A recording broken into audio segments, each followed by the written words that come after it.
aqui que tá falando é o Felipe. E hoje estamos aqui para jogar mais um jogo da Marvel. Sabe aquele jogo, Torneio dos Campeões? Bom, é aquilo lá. Esperar que caia. Já meteu.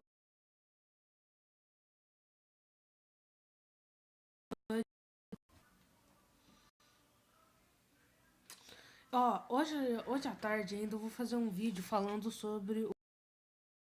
Então, se os dois não. Nossa, porque vai ter spoiler, tá? Então vamos acabar com essa piranha aqui. Ó, reflexo.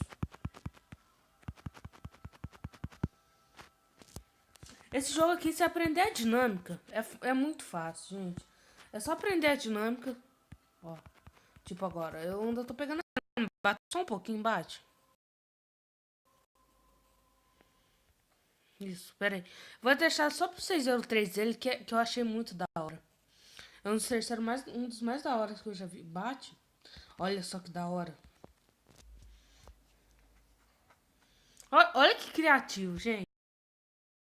Agradeço o vídeo. Se você não esqueça de avaliar. Comente no comentário. Não. Comente aqui embaixo o que você acha que deve melhorar, se o microfone deve melhorar. Então é isso. Fui, falou.